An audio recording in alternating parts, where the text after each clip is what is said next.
आज हमारे पास टॉपिक है सी शार्प के अंदर आई इन्यूमरेबल वर्सेस आई क्यूरिएबल। ठीक है, पिछले लेक्चर के अंदर हमने डिटेल में देखा था कि आई इन्यूमरेबल क्या होता है। ठीक है, तो अब यहाँ पे बात करेंगे। हमारे पास दो इंटरफेसेस होते हैं, एक होता है आई इन्यूमरेबल और एक होता है आई क्यूरिएबल। ठीक है, देखो इसके अंदर सिमिलैरिटीज बहुत ज़्यादा है। ठीक है, मतलब जो काम आप आई इन्यूमरेबल के थ्रू कर सकते हो वो काम आप आई क्यूरिएबल की मदद से भी कर सकते हो। ठीक है, लेकिन इनके दरमियान में एक मेजर डिफरेंस है जिसको हम इस लेक्चर के अंदर कवर करेंगे। ठीक है, तो यहाँ पे देखो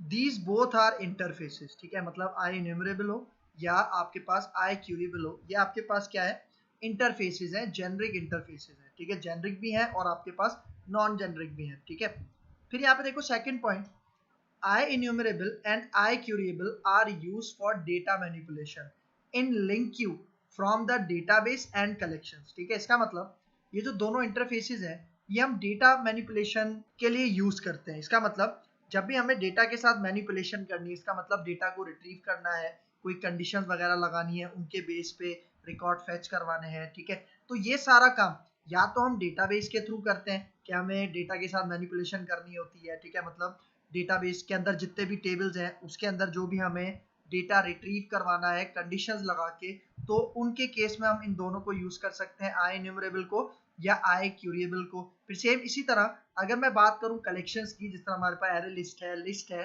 तो उनके साथ भी अगर मुझे डेटा मैनिपुलेशन का काम करना है तब भी मैं आई इन्यूमरेबल को भी यूज कर सकता हूं, आई क्वेरिएबल को भी यूज कर सकता हूं। इसका मतलब अगर मैं डेटाबेस के साथ काम कर रहा हूं तब भी मैं इन दोनों को यूज कर सकता हूं, अगर मैं कलेक्शंस के साथ काम कर रहा हूं तब भी मैं इन दोनों को यूज कर सकता हूं। ठीक है, तो अगर दोनों को यूज कर सकता हूं तो इनके दरमियान डिफरेंस क्या है, इसी को मैं इस लेक्चर के अंदर अभी आगे जाके आपको बताता हूं। ठीक है, फिर यहाँ पे देखो थर्ड पॉइंट क्या कह रहा है, I enumerable is inherited by I queryable. इसका मतलब कि जो आपके पास आई क्यूरेबल का इंटरफेस है इसका पेरेंट कौन है, आई इन्यूमरेबल। इसका मतलब आई क्यूरेबल जो है आपके पास ये इंटरफेस, ये किसको इनहेरिट कर रहा है, आई इन्यूमरेबल को इनहेरिट कर रहा है। ठीक है, अगर आप यहाँ पे देखो, देखो यहाँ पे भी यही कह रहा है, I curable inherits I innumerable. इसका मतलब आई क्यूरेबल चाइल्ड है किसका, आई इन्यूमरेबल का। ठीक है, मतलब आई इन्यूमरेबल की आपके पास जितनी भी फीचर्स है वो आई क्यूरेबल के पास भी है। ठीक है, तो आप यहाँ पे देखो आई क्यूरेबल क्या एक चाइल्ड है और ये इनहेरिट किसके साथ हो रहा है, ये इनहेरिट हो रहा है आई इन्यूमरेबल से, क्योंकि आपको पता है कि इंटरफेस के अंदर भी आपके पास इनहेरिटेंस पॉसिबल है। ठीक है, यही वजह है कि ये जो एक इंटरफेस है, ठीक है, इससे कौन सा इंटरफेस इनहेरिट किया जा रहा है, आई क्यूरेबल। ठीक है, इसका मतलब ये चाइल्ड हो गया और ये आपके पास इसका पेरेंट हो गया। और इनहेरिटेंस में क्या होता है, पेरेंट के अंदर जितनी भी चीजें हैं वो चाइल्ड के पास इनहेरिट हो जाती है। ठीक है, तो एक इसका ये पॉइंट है। ठीक है, तो देखो यहाँ पे यही कह रहा है, hence I curable has all the features of I enumerable and except this it has its own features। इसका मतलब I curable के पास वो सारे फीचर्स हैं जो कि I enumerable के पास है, लेकिन I curable के पास कुछ एक्स्ट्रा फीचर्स भी हैं जो I enumerable के पास नहीं है। ठीक है, इसका मतलब I curable को हम यूनिक इस तरह से कह सकते हैं क्योंकि ये आई इन्यूमरेबल के फीचर्स को भी यूज कर सकता है और इसके अंदर जो अपने फीचर्स हैं वो उसको भी यूज कर सकता है। और इसके अंदर अपने फीचर्स कौन से हैं अभी ये मैं आपको बताता हूँ। ठीक है, फिर देखो यहाँ पे last point, both have its own importance to query data and data manipulation. ठीक है, मतलब ये जो दोनों इंटरफेसेस हैं इनको जब हम डेटा के साथ क्वेरी करवाते हैं, इसका मतलब जब इन दोनों को यूज करके हम अपने डेटाबेस से या कलेक्शन से डेटा एक्सेस करते हैं तो दोनों की अलग अलग इंपॉर्टेंस है। ठीक है, ठीक है, अब आगे चलते हैं और यहाँ पे अब मैं आपको एक डायग्राम से आई क्यूरेबल और आई इन्यूमरेबल के दरमियान जो मेन डिफरेंस है वो मैं आपको यहाँ पे समझाऊंगा। ठीक है, अगर आपको ये डायग्राम समझ में आ गई तो आप इजीली इनके दरमियान डिफरेंशिएट कर पाओगे। ठीक है, तो देखो होता क्या है, हमारे पास एक डॉटनेट एप्लीकेशन होती है, वो डॉटनेट एप्लीकेशन कोई भी हो सकती है, वेब बेस्ड हो सकती है या डेस्कटॉप एप्लीकेशन हो सकती है। ठीक है, कोई भी हो सकती है। ठीक है, तो आपको पता है कोई भी डॉटनेट एप्लीकेशन होती है चाहे वो वेब बेस्ड हो या डेस्कटॉप बेस्ड हो, वहां पे हमें डेटाबेस की जरूरत लाजमी पड़ती है। तो इसका मतलब हमारे पास एक डीबी होगा। ठीक है, हमारे पास एक डेटाबेस होगा जहां से हम अपने डेटा को एक्सेस करेंगे, मैनिपुलेट करेंगे। ठीक है, तो अगर मैं बात करूं यहाँ पे आई इन्यूमरेबल की, ठीक है, तो आई इन्यूमरेबल के केस में क्या होता है, मैं अपनी डॉटनेट एप्लीकेशन के अंदर आई इन्यूमरेबल के थ्रू डेटा को मैनिपुलेट करता हूं, मतलब डेटा को एक्सेस करता हूं, ठीक है। और जब आई इन्यूमरेबल के थ्रू मैं डेटा एक्सेस करता हूं अपने डेटाबेस में से, तो क्या होता है, तो आपके पास जितना भी रिकॉर्ड होता है वो सारा रिकॉर्ड कहां पे आ जाता है, डॉटनेट एप्लीकेशन में आ जाता है, ठीक है। इसका मतलब आई इन्यूमरेबल क्या करता है, फॉर एग्जाम्पल मैंने यहाँ पे एक कंडीशन लगाई है कि भाई आप मुझे उन स्टूडेंट्स का रिकॉर्ड मुझे डेटाबेस से फैच करके दो जिनकी क्लास 11 है या जिनकी क्लास 12 है, ठीक है। तो आई इन्यूमरेबल क्या करता है, इसको जरा गौर से समझना। आई इन्यूमरेबल स्टूडेंट्स के अंदर जितना भी रिकॉर्ड है, मतलब स्टूडेंट टेबल के अंदर जितनी भी रोज है, उन सबको पहले गेट करता है डॉटनेट एप्लीकेशन के अंदर, मतलब आपकी एप्लीकेशन के अंदर, फिर उसके बाद उसके ऊपर फिल्टर अप्लाई करता है। इसका मतलब कि अगर आप आई इन्यूमरेबल को यूज कर रहे हो, तो मैंने डेटाबेस से मांगा है कि भाई मुझे वो रोज दिखाओ, वो स्टूडेंट्स की रोज दिखाओ जिनकी क्लास 10 है या जिनकी क्लास 11 है। तो आई इन्यूमरेबल क्या करता है, पहले जितनी भी रोज आपकी टेबल के अंदर मौजूद है, आपके डेटाबेस के अंदर मौजूद है, वो सारी रोज कहां पे लेके आता है, आपकी डॉटनेट एप्लीकेशन में लेकर आता है, और फिर उसके बाद वहां पे वो फिल्टर अप्लाई करता है, ठीक है। मतलब आई इन्यूमरेबल के थ्रू जब भी आप डेटा फैच करवाओगे, तो आई इन्यूमरेबल क्या करेगा, आपके डेटाबेस की टेबल में पहले जितनी भी रिकॉर्ड्स हैं उनको फैच करके आपकी एप्लीकेशन के अंदर लाएगा, और फिर आपने जो कहा था कि भाई मुझे 11 क्लास के स्टूडेंट्स चाहिए, फिर वो यहाँ पे फिल्टर अप्लाई करेगा और फिर आपको डेटा आपकी डॉटनेट एप्लीकेशन के अंदर डिस्प्ले करवाएगा, ठीक है। इसका मतलब आई इन्यूमरेबल क्या करता है, एक सेलेक्ट की क्यूरी चलाता है, और वो सेलेक्ट की क्यूरी क्या करती है, जितना भी रिकॉर्ड है आपके टेबल के अंदर, जिस टेबल के साथ आप काम कर रहे हो, उस पूरे के पूरे टेबल को पहले कहां पे ले आएगी, डॉटनेट एप्लीकेशन में ले आएगी, उसके बाद फिल्टर अप्लाई करेगी, मतलब उसके बाद जो भी आपने पर्टिकुलर क्लास के स्टूडेंट्स मांगे थे वो आपको यहाँ पे फिल्टर करवा के रिटर्न करेगी। इसका मतलब सपोज करो कि मेरे स्टूडेंट के टेबल के अंदर 1000 रिकॉर्ड्स हैं और 11 क्लास के अंदर सिर्फ 50 स्टूडेंट्स हैं। इसका मतलब वो जो 1000 रिकॉर्ड्स हैं स्टूडेंट के टेबल में, वो 1000 रिकॉर्ड्स पहले कहाँ पे आएंगे, हमारी डॉटनेट एप्लीकेशन के अंदर आएंगे, फिर उसको फिल्टर करके उसमें से 50 रिकॉर्ड्स जो कि 11 क्लास के स्टूडेंट्स हैं उनको डॉटनेट एप्लीकेशन के अंदर डिस्प्ले करवाया जाएगा, ठीक है।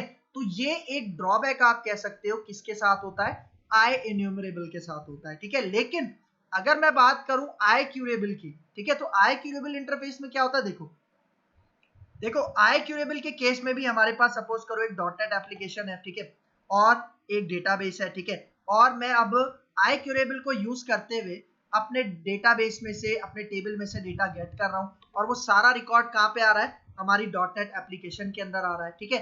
लेकिन देखो आई क्यूरेबल के अंदर क्या होगा, फॉर एग्जाम्पल अगर मैं अपनी एप्लीकेशन के अंदर वो डेटा रिट्रीव करना चाह रहा हूं, उन स्टूडेंट्स का रिकॉर्ड रिट्रीव करवाना चाह रहा हूं जो कि 11 क्लास में पढ़ते हैं, लेकिन हमारा जो डेटाबेस है उसके अंदर जो स्टूडेंट का टेबल है उसके अंदर तो 1000 रिकॉर्ड्स हैं। तो आई क्यूरेबल क्या करता है, आई क्यूरेबल जब वो डेटाबेस से रिकॉर्ड फैच करेगा तभी उसको फिल्टर करवाएगा। इसका मतलब मैंने क्या कहा है, 1000 में से मुझे आप वो रोज दिखाओ, वो स्टूडेंट्स रिटर्न करो जो कि 11 क्लास में पढ़ते हैं। तो 11 क्लास में कितने स्टूडेंट्स हैं, 50 हैं। तो वो जो डेटाबेस से आपको डेटा रिटर्न होगा वो सिर्फ 50 रिकॉर्ड्स ही रिटर्न होंगे, ठीक है। मतलब वो जो फिल्टर अप्लाई करेगा आपके पास आई क्यूरेबल, वो डेटाबेस के अंदर ही अप्लाई करेगा, और 50 रिकॉर्ड्स निकाल के वो किसको रिटर्न कर देगा, आपकी डॉटनेट एप्लीकेशन को रिटर्न कर देगा, ठीक है। जबकि आई न्यूमरेबल में क्या हो रहा था, पहले वो आपकी टेबल का सारा रिकॉर्ड डॉटनेट एप्लीकेशन में ला रहा था, फिर डॉटनेट एप्लीकेशन में लाने के बाद वो फिल्टर अप्लाई कर रहा था। लेकिन आई क्यूरेबल क्या कर रहा है, आई क्यूरेबल वही रिकॉर्ड आपको फैच करवा के देगा जो आपने अपने डेटाबेस के अंदर से मांगा है, ठीक है। मतलब आई क्यूरेबल आपको 1000 रिकॉर्ड्स फैच नहीं करवाएगा डॉटनेट एप्लीकेशन में, बल्कि आपने जो रिकॉर्ड मांगा है कि भाई मुझे 11 क्लास के स्टूडेंट्स दिखाओ, तो वो 50 रिकॉर्ड्स हैं, तो वो 50 रिकॉर्ड्स ही आपको यहाँ पे फैच होंगे आपकी डॉटनेट एप्लीकेशन के अंदर, ठीक है।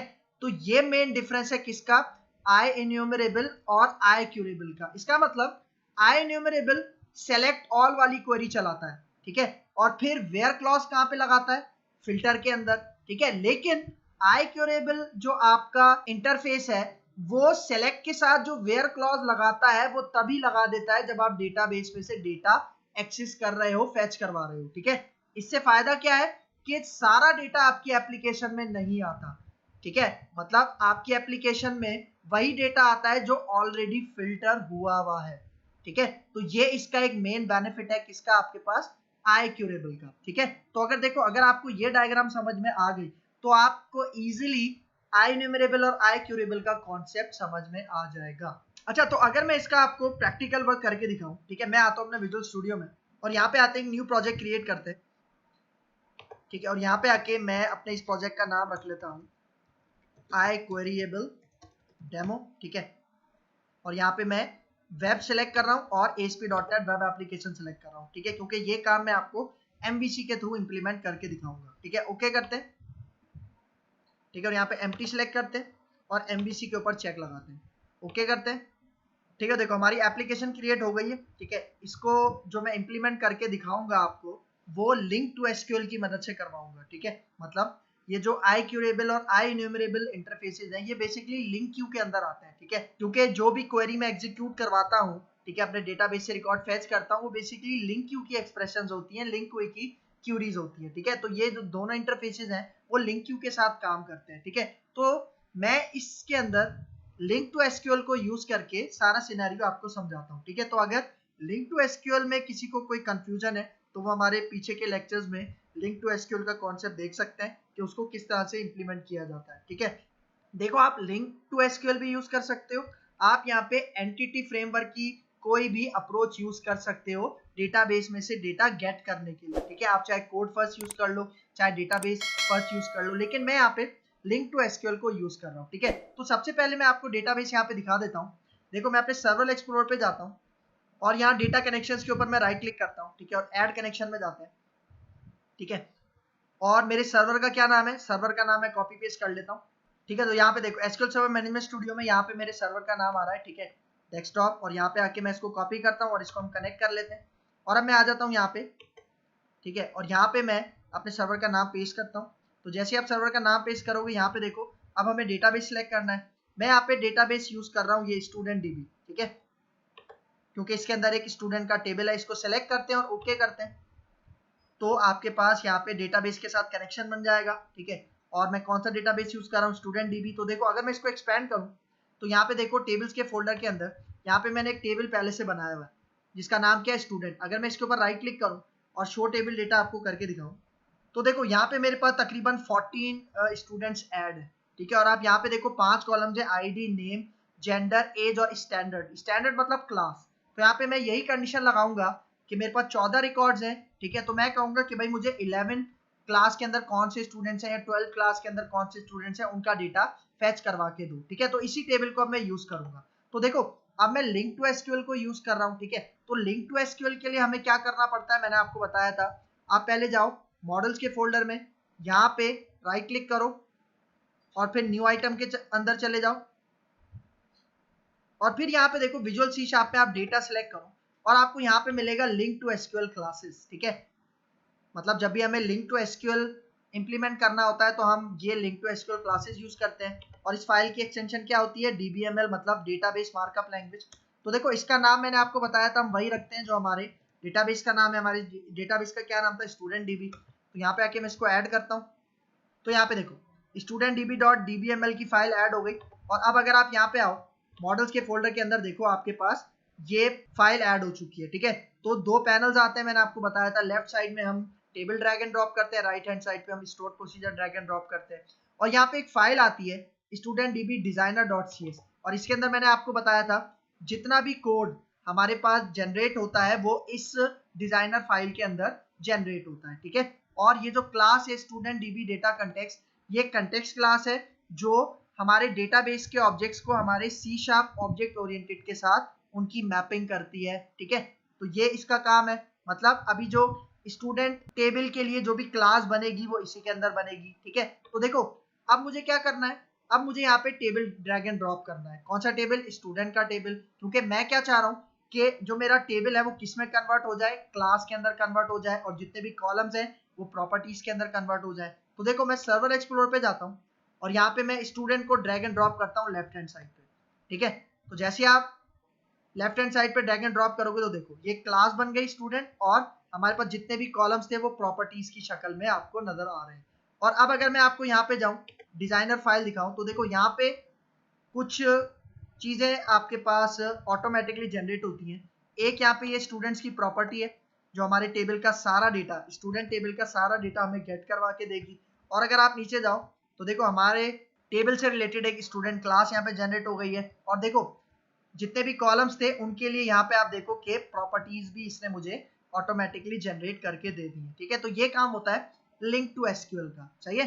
तो अब मैं यहाँ पे आता हूँ, अब मैं यहाँ पे एक कंट्रोलर ऐड करता हूँ, ठीक है। तो राइट क्लिक करते हैं, ठीक है, ऐड पे जाते हैं, ठीक है, और यहाँ पे कंट्रोलर, ठीक है, और यहाँ पे MVC कंट्रोलर 5 सेलेक्ट करते हैं, एम्प्टी ऐड करते हैं इसको, और अपने कंट्रोलर का नाम मैं रखूंगा होम, ठीक है। ठीक है, देखो हमारा कंट्रोलर यहाँ पे क्रिएट हो चुका है, ठीक है। और यहाँ पे आप देखो हमारे पास एक एक्शन मेथड भी आ चुका है, ठीक है। तो अब मैं यहाँ पे चाह रहा हूँ कि ये देखो ये जो मेरी कंटेक्स्ट क्लास थी जिसके अंदर हमारे पास स्टूडेंट की क्लास है, ठीक है। तो यहाँ पे देखो यहाँ पे इस क्लास का क्या नाम है, स्टूडेंट डीबी डेटा कंटेक्स्ट। तो इसको मैं यहाँ से कॉपी करता हूँ और इसका एक मैं ऑब्जेक्ट बना लेता हूँ अपनी इस कंट्रोलर क्लास के अंदर, ठीक है। तो यहाँ पे देखो ये जो क्लास है ये कौन से फोल्डर के अंदर है, मॉडल्स के फोल्डर के अंदर है, ठीक है। तो आप इसके ऊपर नीचे माउस लेके जाओ और यहाँ पे ये नेम स्पेस ऐड कर लो, क्योंकि मॉडल्स के फोल्डर के अंदर ये क्लास मौजूद है, ठीक है। इस क्लास का ऑब्जेक्ट क्यों बनाना है मुझे, क्योंकि हमारे पास इस क्लास के अंदर एक प्रॉपर्टी है। अगर मैं आपको प्रॉपर्टी दिखाऊं, इस क्लास के अंदर एक प्रॉपर्टी है जिसका नाम है स्टूडेंट्स, जो किसको रिप्रेजेंट कर रही है, हमारे स्टूडेंट के टेबल को रिप्रेजेंट कर रही है। इसका मतलब जब मैं इस स्टूडेंट्स की प्रॉपर्टी को कॉल करूंगा तो हमारे स्टूडेंट टेबल के अंदर जितना भी डेटा है वो हमें यहाँ पे ये गेट करवा के देगा। कौन सी प्रॉपर्टी? स्टूडेंट्स की प्रॉपर्टी, ठीक है। तो अब मैं यहाँ पे जाता हूँ, मैं इसका ऑब्जेक्ट बना लेता हूँ, ठीक है। तो मैं इसके ऑब्जेक्ट का नाम रखता हूँ डीबी, ठीक है। और अब यहाँ पे आके मैं इसको कहता हूँ स्टूडेंट डीबी डेटा कंटेक्स्ट, ठीक है। तो इसका ऑब्जेक्ट बना लिया। अब देखो अब ये मेरे पास इंडेक्स का एक्शन मेथड है। अब मैं चाह रहा हूँ कि जैसे ये इंडेक्स का एक्शन मेथड चलेगा तो क्या होगा, तो ये हमें स्टूडेंट्स का, स्टूडेंट टेबल का जितना भी रिकॉर्ड है वो टेबल फॉर्मेट में, मतलब लिस्ट फॉर्मेट में वो हमें रिटर्न करके देगा।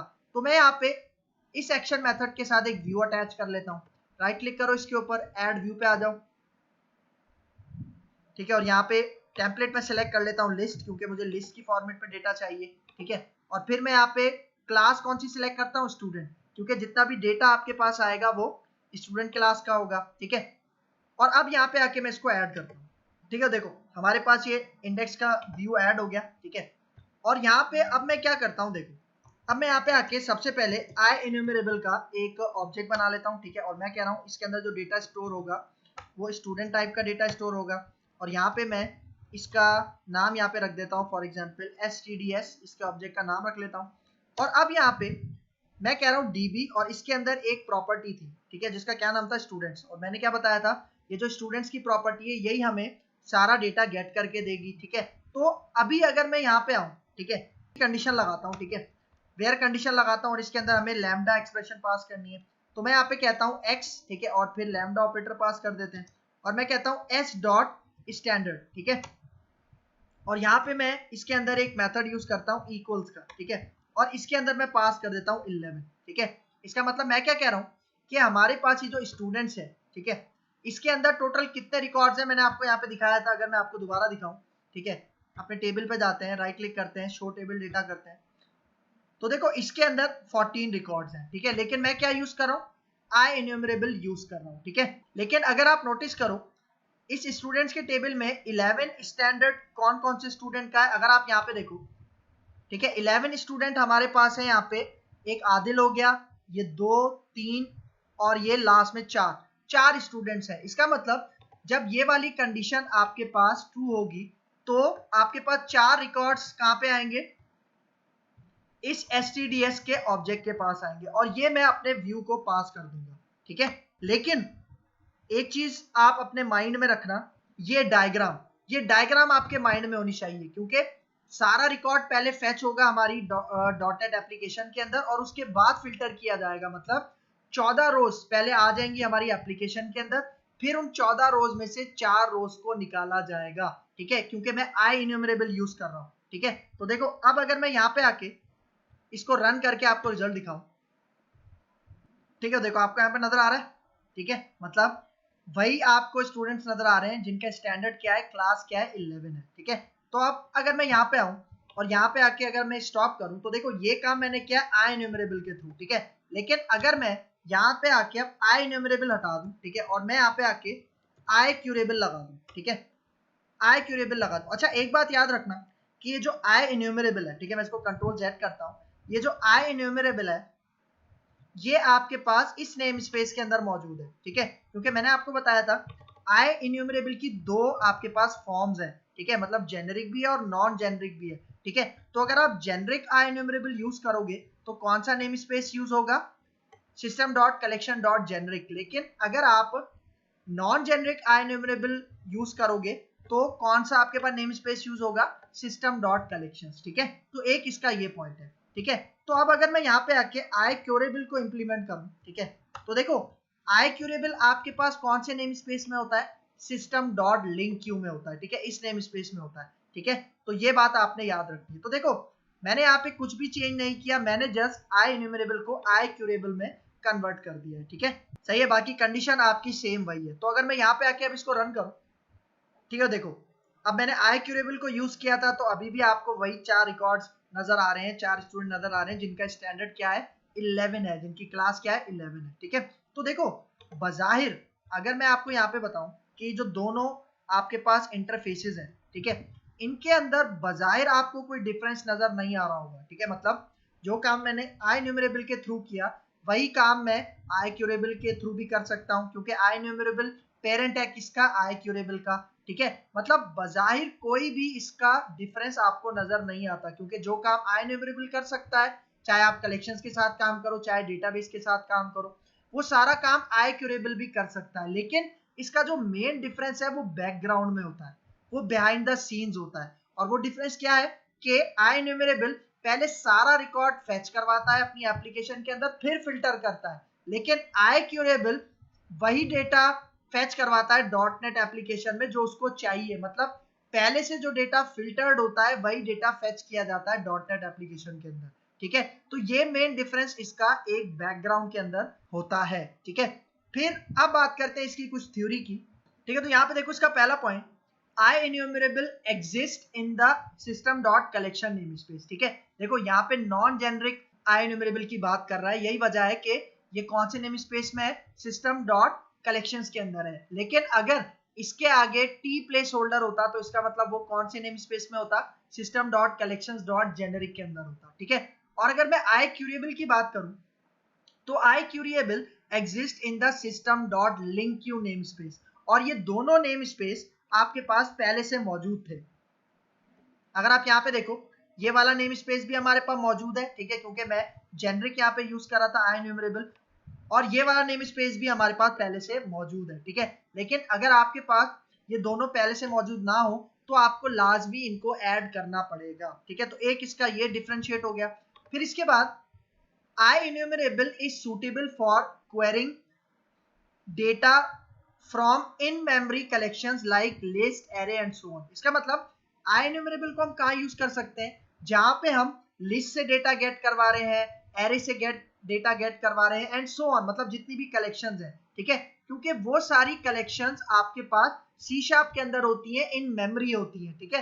तो अगर आपको आई न्यूमरेबल को यूज करना है तो आई न्यूमरेबल सूटेबल होता है जितनी भी आपकी कलेक्शन क्लासेस है, अगर वहां से आपको डेटा रिट्रीव करना है, डेटा मैनिपुलेट करना है तो आई न्यूमरेबल इज द बेस्ट, ठीक है। लेकिन अगर आपको डेटाबेस से डेटा रिकॉर्ड करना है, मतलब फेच करवाना है, तब आप आई क्यूरेबल को यूज करोगे, ठीक है। तो देखो यहाँ पे क्या कह रहा है, I queryable is suitable for querying data from out memory.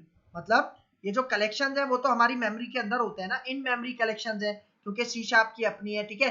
लेकिन अगर आपका कोई डेटाबेस आप यूज करना चाह रहे हो, देखो रिमोट डेटाबेसेस हैं, कोई सर्विसेज हैं, ठीक है, अगर आप वहां उनको यूज करना चाह रहे हो तब आप आई क्यूरेबल यूज करोगे। मतलब आउट मेमोरी आपके पास जितने भी डेटाबेसेस है उनके लिए आप यूज करोगे आई क्यूरेबल, ठीक है। तो एक इसमें ये मेन डिफरेंस है। फिर यहाँ पे देखो, while querying data from the database, IEnumerable executes select query on the server side and loads data in memory on the client side and then filters the data। इसका मतलब अगर आप IEnumerable को यूज कर रहे हो तो IEnumerable एक select की क्यूरी चलाता है और जितना भी डेटा है वो सारा क्लाइंट साइड पे लेकर आता है, मतलब .NET एप्लीकेशन में लेकर आता है और देन फिल्टर्स द डेटा। मतलब जब सारा डेटा क्लाइंट साइड पे आ जाता है, जब आपके पास सारा डेटा .NET एप्लीकेशन में आ जाता है, उसके बाद वो उसको फिल्टर करता है। लेकिन क्वेरिएबल के अंदर क्या होता है, देखो, while querying data from a database, iQueryable executes a select query on server side with all filters। इसका मतलब आपके पास iQueryable अगर आप यूज करते हो तो वो select query को where clause के साथ एग्जीक्यूट करवाता है, मतलब फिल्टर के साथ एग्जीक्यूट करवाता है। इसका मतलब वही डेटा आपको फेच होता है जो आप डेटा अपने डेटाबेस से मांग रहे हो, फेच करवाना चाह रहे हो, ठीक है। तो ये इसका एक पॉइंट है। फिर यहाँ पे देखो, IEnumerable is beneficial for LINQ to object and LINQ to XML queries. इसका मतलब IEnumerable को आप वहां यूज कर सकते हो जहां पे आप लिंक टू ऑब्जेक्ट का काम कर रहे हो, लिंक टू XML का काम कर रहे हो, ठीक है। मैंने आपको बताया था कि आपके पास लिंक क्यू के अंदर लिंक क्यू की कुछ टाइप्स हैं, जिस तरह लिंक टू ऑब्जेक्ट हो गया, लिंक टू XML हो गया, लिंक टू SQL हो गया। तो अगर आपको IEnumerable को यूज करना है तो वो बेनिफिशियल कहाँ पे है, जब आप लिंक टू ऑब्जेक्ट के साथ काम कर रहे हो या लिंक टू XML क्यूरी के साथ काम कर रहे हो। लेकिन iQueryable आप कहाँ पे यूज करते हो, iQueryable is beneficial for LINQ to SQL queries. और ये जो अभी मैंने आपको एग्जाम्पल करके दिखाई थी MVC के अंदर, ये मैंने लिंक टू SQL के थ्रू यूज किया था, ठीक है। तो अगर आप लिंक टू SQL यूज कर रहे हो तो आपको iQueryable को यूज करना चाहिए, IEnumerable को यूज नहीं करना चाहिए, क्योंकि IEnumerable किसके साथ यूज किया जाता है, इन मेमोरी कलेक्शंस के साथ, जिस तरह लिस्ट हो गया, एरे हो गया एंड सो ऑन, ठीक है बेटा। ठीक है, तो ये हमारे पास कॉन्सेप्ट था आज IEnumerable वर्सेस iQueryable इन C#। क्लियर है यहाँ तक?